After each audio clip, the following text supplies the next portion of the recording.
Assalamualaikum warahmatullahi wabarakatuh. Alhamdulillahirabbil alamin. Wassalatu wassalamu ala Rasulillah wa ala alihi wa sahbihi ajmain. Bersyukur pada Allah Subhanahu wa taala. Pada pagi ini kita dapat bersama-sama lagi dalam sesi tafsir ringkas ataupun tadabbur ringkas setiap daripada muka surat Al-Quran. Alhamdulillah, hari ini kita telah sampai ke muka surat 573. Hari ini kita akan bersama-sama di muka surat yang kedua daripada surah Al-Jin, iaitu kita akan bersama-sama di ayat yang ke-14 sehingga ayat yang ke-28 insya-Allah. Kita sebagaimana biasalah insya-Allah, kita minta kepada semua sahabat-sahabat yang mempunyai kemudahan untuk membuka Al-Quran, harapnya dapat membuka Al-Quran, dan kepada sesiapa yang tidak boleh berbuat demikian dalam kereta dan sebagainya, so insya-Allah dapat mendengar sesi kita pada pagi ini insya-Allah. Kita akan mulakan seperti biasa dengan kita akan membaca sedikit daripada ayat Al-Quran daripada muka surat 573 ini, dan moga-moga Allah Ta'ala akan jadikan kita sebagai panduan kepada kita daripada muka surat ini, dapat memandu hidup kita, dapat menjadikan kita ini sebagai orang-orang yang sentiasa mendapat rahmat daripada Al-Quran dan mendapat panduan daripada Al-Quran. A'udzubillahi minasyaitonirrajim. Bismillahirrahmanirrahim. Wa anna minnal muslimun wa minnal qasitun faman aslama faulaika taharraw rasyada wa ammal qasituna fakanu li jahannama hataba. Sadaqallahul azim. Ayat yang saya bacakan tadi adalah ayat yang ke-14 dan juga ayat yang ke-15 daripada surah Al-Jin. Jadi Allah Subhanahu wa taala terus meriwayatkan, menceritakan selepas daripada turunnya wahyu, setelah daripada dakwah telah disampaikan kepada mereka, iaitu kepada kelompok jin ni, maka kelompok jin ini terbahagi kepada dua. Yang pertamanya, mereka ini akan menjadi Muslim. Sebahagian daripada mereka menjadi Muslim, sebagaimana yang disebutkan dalam ayat ini. Wa anna minna, daripada kami ini ada yang Muslim. Wa minnal qasitun, ada yang qasitun. Qasitun ni artinya ialah zalimun, ataupun qasitun ialah jairun, iaitu orang zalim lah dalam terjemahan bahasa Melayunya. Jadi Allah Ta'ala menyebutkan bahawa orang jin-jin ini memanggil kelompok mereka ni, kalangan mereka yang ingkar ini sebagai golongan-golongan yang qasid. Jadi ada sedikit perbezaan di antara satu perkataan dalam Al-Quran, qasid. Qasid ni maknanya orang-orang yang zalim, orang yang jahat, orang yang tidak sepatutnya. Dan yang keduanya muqsid. Muqsid. Jadi bila ada mim kat depan tu, dia jadi muqsid. Sebenarnya maknanya tak sama. Kalau qasid artinya ialah orang-orang yang zalim, tapi muqsid adalah orang-orang yang meninggalkan kebatilan dan menuju kepada kebaikan, menuju kepada kebenaran. Jadi sangat-sangat jauh perbezaan di antara muqsid dan juga qasid. Jadi dalam ayat ni Allah Ta'ala sebutkan bahawa qasid, menggunakan perkataan qasid artinya ialah orang zalim. Jadi jin menceritakan bahawa mereka setelah daripada dengar Quran ni terbahagi kepada dua kelompok. Sama jugalah kan, sama seperti manusia juga. Ada yang selepas daripada dapat Quran, dapat Islam dan sebagainya, maka mereka ni terbahagi kepada dua kelompok, iaitu Islam dan juga tidak Islam. Faman aslama, jadi jin ini maknanya jin pun ada Islam, sebab itulah kita kata jin ni Islam. Di mana? Di sinilah, iaitu wa anna minnal muslimun, ada daripada kami ni yang Islam. Jadi mereka berkata faman aslama faulaika taharraw rasyada. Jadi sesiapa yang Islam, yang menyerahkan diri kepada Allah lah, artinya maka dia adalah telah mendapat memperolehi rasyada. Kemudian dalam ayat yang ke-15 Allah Subhanahu wa taala menceritakan wa ammal qasitun, dan orang-orang yang qasid. Qasid ni ialah orang zalim yang kita sebutkan tadi.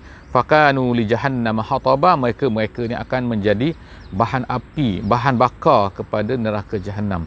Maknanya Allah Subhanahu wa taala sebutkan dalam keadaan dahsyat lah, iaitu apa, mereka ni akan memasuki neraka Jahannam, dan mereka ni akan menjadi orang-orang yang bukan hanya dibakar, tapi akan menjadi perkara yang akan menjadi bahan api.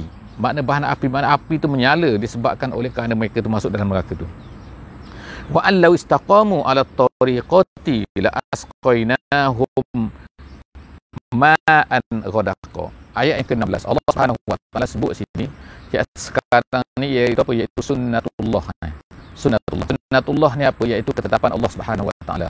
Ketetapan Allah iaitu apa dia? Di dalam ketetapan Allah ni Allah Taala sebutkan beberapa perkara selepas daripada ayat yang ke-16 15 ni, iaitu 16, 17 dan juga 18 dan juga 19. Semua tu adalah ketetapan-ketetapan Allah ataupun sunnatullah yang sepatutnya kita ikutlah.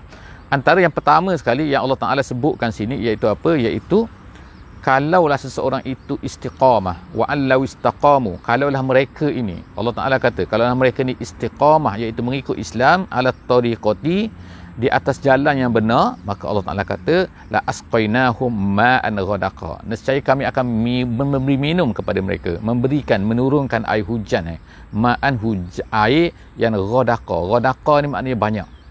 Maknanya bukan sedikit saja, sebab Allah Taala sebut perkara ni dan ada kesempurnaannya.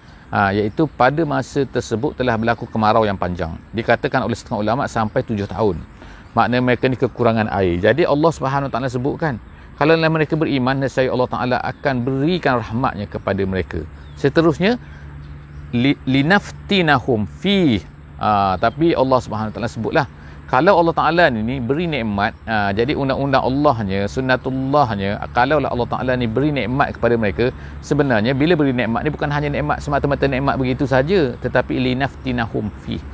Sebenarnya kalau beri nikmat adalah untuk menguji mereka dengan nikmat tersebut, dengan air tersebut kan. Kalau beri sesuatu, maka mereka sepatutnya apa? Sepatutnya kena bersyukurlah kepada Allah Subhanahu Wa Ta'ala. Kerana apa? Kerana itu adalah linaftinahum. Perkataan fitnah. Fitnah ni maknanya ujian. Ujian daripada Allah Subhanahu Wa Taala. Wa may yu'rid an zikri rabbih. Jadi Allah Taala sebut situ, kalaulah mereka ni berpaling, maknanya kalau mereka bersyukur, maka itu adalah yang terbaik lah kan. Tapi ada di kalangan mereka ni yang i'rad. I'rad ni maknanya berpaling, meninggalkan, tak bersyukur kepada Allah Subhanahu Wa Taala. Wa may yu'rid an zikri rabbih, tak ingat kepada Allah Taala, yaslukuhu azaban su'ada. Ayat yang ke-17 ni, maka Allah Taala kata mereka akan akan mengikuti. Mengikuti sini yaslukhu maknanya ialah bukan maknanya mengikuti biasa, tapi makna idkhal, akan masuk. Mereka akan dimasukkan lah, maksudnya dimasukkan ke dalam apa? Azab yang su'ada. Su'ada ni artinya ialah su'ada ni maknanya ialah la mafarrah ataupun syaq. Syaq ni susah maknanya, yang sukar, yang menyusahkan, yang menyakitkan mereka. Jadi Allah Ta'ala sebut dua golongan kat sini kan. Kalaulah kita ni berpaling, maka begini balasannya. Kalau kita ni bersyukur, begini balasannya. Ayat yang ke-18, wa annal masajida. Allah Ta'ala sebutkan lagi undang-undangnya, peraturannya, sunnatullahnya, ketetapannya, iaitu apa? Masjid. Masjid ni kita kata inilah kan, kalau kita tengok di belakang saya ni kan ada masjid. Ini masjid lah ni, sebagai contoh. Jadi masjid ni dibina. Allah Ta'ala buat ketetapan di sini kan, iaitu apa? Bila satu masjid itu dibina, maka tidak boleh kita ni menjadikan masjid ni untuk menyebut selain daripada Allah Subhanahu Wa Taala. Bukan maksud menyebut apa, iaitu memuja, menyembah dan sebagainya. Dikatakan oleh setengah ulama bahawa ayat ini sebenarnya tujuannya adalah untuk menceritakan apa? Iaitu apa yang menempelakkan apa yang dibuat oleh orang-orang kafir Quraisy. Orang kafir Quraisy meletakkan masjid itu, menjadikan Baitullahil Haram ni sebagai apa?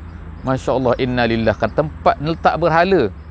Kan, letak berhala yang tidak patutlah kan. Jadi maknanya mereka bukan hanya sebab Allah, walaupun mereka tahu bahawa Allah itu adalah Tuhan mereka, salah satulah bagi mereka, tapi mereka ni ada Lata, ada Uzza, ada Manat dan macam-macam lagi. Jadi mereka tu letak lagi berhala-berhala yang kecil-kecil yang banyak lagi tu, 360 di keliling Kaabah. Jadi sebab itulah Allah Taala sebut sini kan, wa annal masajida lillah.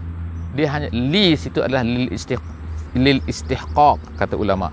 Istihqaq ni maknanya hanyalah milik Allah Taala, hanya boleh disembah. Fala tad'u, Allah Taala kata sini, fala tad'u ma Allahi ahada. Tak boleh sembah selain daripada Allah satu pun. Setengah ulama mengatakan bahawa ayat ini pula sebenarnya juga turun kepada berkenaan dengan apa yang dilakukan oleh orang Yahudi dan juga orang Nasrani. Kerana orang Yahudi, Nasrani ni secara khususnya ialah mereka ni menyembah selain daripada Allah di dalam tempat ibadat mereka, iaitu apa? ada Mary-nya, ada Jesus-nya dan macam-macam lagi. Jadi mereka kata ini isteri Tuhan, ini anak Tuhan. Jadi perkara-perkara ini ditolak oleh Allah SWT. Hanya Allah Ta'ala saja yang boleh. Fala tada'u ma'allahi ahada wa annahu lamma qama Abdullahi yada'uhu kadu yakununa alaihi libada. Ayat yang ke-19. Ayat yang ke-19 ni Allah Subhanahu Wa Ta'ala sebut apa kan? Wa annahu. Allah Ta'ala ceritakan hakikat yang berlaku. Wa annahu lamma, apabila qama Abdullah di sini ialah Nabi kita lah, Nabi Muhammad sallallahu alaihi wasallam. Apabila Nabi kita bangun, apabila Nabi kita berdiri untuk apa? Yad'uhu, iaitu yad'uhu sama ada berdakwah, sama ada mengajak, sama ada bersolat ataupun menunaikan ibadahnya kepada Allah Subhanahu Wa Taala. Allah Subhanahu Wa Taala sebut sini apa kan? Iaitu kadu ni hampir-hampir. Yang nak ceritanya keadaan, suasana yang berlaku apabila Nabi kita ni, mereka ni pun kadu. Siapa yang kadu di sini? Ada dua pendapat ulama. Yang pertama mengatakan bahawa kadu di sini adalah jin. Makna jin tu datang yakununa alaihi libada. Libada ni maknanya daripada libdah ataupun lubdah, artinya ialah berkerumun maknanya, iaitu datang bertimpa-timpa beramai-ramai. Jadi Allah Subhanahu Wa Taala sebut sini, menurut satu pendapat ulama tafsir mengatakan bahawa yang berkerumun sini itu Nabi SAW ketika dia sembahyang, ketika dia iaitu di Nakhlah tu, datanglah malaikat ni sangat ramai kan di keliling baginda sallallahu alaihi wasallam. Satu pendapat lagi mengatakan ayat ini bermaksud apa yang dilakukan oleh Quraisy, oleh orang kafir. Orang kafir ni bila Nabi SAW ni berdakwah kepada Allah Subhanahu Wa Taala, mengajak mereka kepada Islam, apa yang berlaku ialah mereka ni datang beramai-ramai untuk memperli, untuk mengatakan satu benda yang tak patutlah kepada Nabi SAW. Jadi ada dua makna lah di sini kan. Berkerumun sini sama ada jin tu datang berkerumun ataupun orang kafir tu yang datang berkerumun untuk memperli, mengherdik Nabi SAW. Qul innama ad'u rabbi wala usyriku bihi ahada. Allah Subhanahu Taala perintahkan kepada Nabi supaya berkata apa? Iaitu katakan wahai Muhammad, innama ad'u rabbi, aku hanya berdakwah kepada Tuhanku, wala usyrik, dan aku tidak akan syirik dengan sesuatu apapun. Itu konten dakwah Nabi SAW. Kemudian kul, Allah Ta'ala beritahu lagi kepada Nabi supaya berkata apa? Kul inni la amliku lakum, iaitu yang pertamanya aku akan berdakwah kepada jalan Allah SWT saja, kepada Allah Ta'ala saja. Yang keduanya aku tak dapat memberi manfaat, memberi mudarat tu bukan kerja aku, itu kerja Allah Subhanahu Wa Ta'ala. Kemudian dia kata kul, dan juga lakum darran wala rasyada, kul inni lam yujirani minallahi ahad walan ajida min dunihi multahada. Dan begitu juga aku tak dapat memberi perlindungan kepada sesiapa pun kan. Masing-masing kena jaga diri sendiri. Maknanya siapa-siapa kalau dah ketetapan, dah kena azab, maka aku tak dapat melarikan dia menolak azab tu daripada mereka. Oleh kerana itulah setiap orang itu bertanggungjawab terhadap dirinya sendiri. Illa yang aku dapatnya, Nabi SAW, Allah Ta'ala beritahu kepada Nabi supaya apa? Beritahu kepada manusia, aku ni kerja aku hanyalah apa? Akulah hanya balagon minallahi wa risalatih. Aku hanya menyampaikan apa yang disampaikan oleh Allah Subhanahu Wa Taala kepada aku. Jadi aku sampaikan. Kemudian wa man ya'sillah wa rasulahu fa inna lahu nar jahannam khalidina fiha abada. Dan siapa-siapa yang mana bermaksiat, tidak mematuhi Allah Subhanahu Wa Taala, tak nak ikut Allah Taala dan Rasulnya, maka bagi dia adalah neraka Jahannam yang dia akan khalidina fiha. Seterusnya hatta iza ra'au, kemudian Allah Taala kata hatta di sini. Hatta di sini maknanya bukanlah hatta sehingga, kita kata sehingga dalam erti bahasa Melayu kan, sehingga macam mana sehingga tu kan. Ini ayat 24 sekarang. Ayat 24 ni hatta ni dia kata sebenarnya adalah ibtida. Hatta sini ibtida, tetapi ditunjukkan oleh macam mana ni agak kita kena fikir sikit kan. Tapi dia sebenarnya adalah untuk menjatuhkan orang-orang kafir sebenarnya, untuk merendah-rendahkan apa yang dilakukan orang kafir. Orang kafir ni apa? Mereka ni berusaha kan, mereka mengatakan bahawa apa kan, ala engkau ni lemah lah wahai Muhammad, engkau ni gini, engkau nak gini lah kan. Jadi Allah Subhanahu Wa Taala nak jawab balik lah kan, engkau kata macam ni, engkau kata macam ni, engkau kata macam ni. Tapi dia kata nanti jaga hatta, nanti apabila engkau melihat, mereka ni melihat mayu'adun, apa yang dijanjikan kepada mereka, iaitu azab tu, nanti mereka akan kata-katalah, nanti bila mereka tengok azab ni, fasaya'lamuna man adha'afu nasiran wa aqallu adada. Kalaulah kamu ni kata Muhammad ni adalah lemah, Muhammad ni adalah apa ni, tak ada pengikut, Muhammad ni sikit golongan dia kan, kumpulan dia sikit kan, nanti Allah Ta'ala kata tu, nanti kamu tahulah nanti siapakah yang lemah, siapakah yang sikit geng dia, siapa yang sikit kumpulan dia, siapa yang sikit, itu nanti kamu akan tahu nanti. Itu makna hatta di situ hatta di situ maknanya lisukhriyah kata dalam bahasa Arab. Okey, kul in adri. Jadi Allah Subhanahu Wa Taala selepas tu kata apa? Kul, katakan, in adri aqaribun ma tu'aduna am yaj'alu lahu rabbi amada. Jadi Allah Taala kata, kul, katakan wahai Muhammad, katakan, in adri aqaribun, aku ni tidak tahu.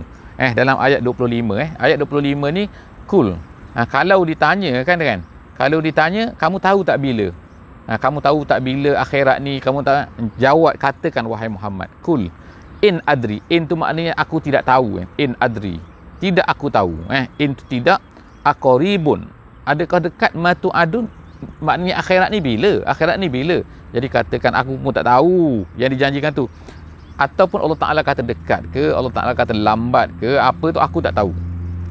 Alimul ghaib, yang tahu perkara ni ialah Allah Subhanahu Wa Taala saja.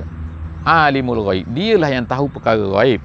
Dan kemudian fala yuzhiru ala ghaibihi ahada, tak ada seorang pun yang akan diberitahu tentang perkara yang ghaib ni, tak ada pun manusia yang akan diberitahu. Fala yuzhir, tidak akan yattali ala ghaibihi, kalau dalam tafsir katakan, iaitu tidak akan ditunjukkan, tidak akan diberitahu siapa kan, tidak akan dinampakkan siapa yang akan dapat tu. Jadi seterusnya apa? Tak ada orang pun kecuali dalam ayat yang ke-27 ni Allah Ta'ala katakan kecuali lah.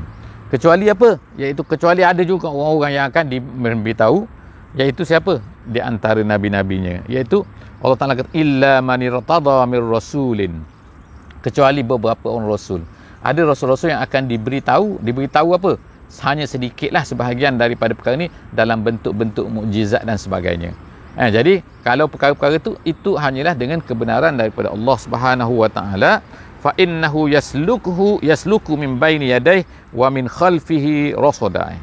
Jadi dan dia pula tu apabila kalaulah Allah Taala ni beritahu kepada ataupun menceritakan ataupun memberi kepada nabi-nabi, beberapa nabi-nabi dan rasul-rasul ni dengan perkara tersebut, maka dia diiringi pula. Diiringi apa? Diiringi dengan malaikat-malaikat yang akan mengiringi perkara ghaib itu, supaya apa? Supaya perkara ghaib itu tidak akan dapat dicerobohi ataupun diketahui oleh jin-jin dan juga syaitan-syaitan yang cuba untuk mengetahui perkara ni kan. Jadi maknanya dia akan dijaga dengan telitinya oleh malaikat-malaikat tu, supaya wahyu tersebut atau perkara ghaib tersebut sampai kepada nabi-nabi, sampai kepada rasul-rasul dalam keadaan selamat. Dan kemudian liya'lama an qad ablagu risalati rabbihim, dan Allah Ta'ala nak jamin perkara itu supaya sampai kepada rasul-rasulnya itu dalam keadaan selamat. Wa ahata bima ladaihim wa ahsa kulla syai'in adada, dan semua itu ditentukan oleh Allah Subhanahu Wa Ta'ala. Jadi saya rasa setakat itulah kita pada pagi ni. Agak awal sikit kerana hujan turun jadi terpaksalah kita stop lebih awal sikit. Saya minta maaf.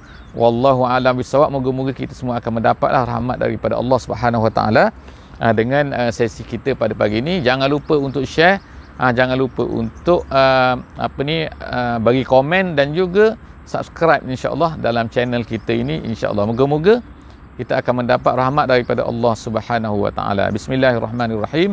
Wal asri innal insana lafi khusr illa allazina amanu wa amilus solihat wa tawasau bil haqqi wa tawasau bis sabri. Wassalamualaikum warahmatullahi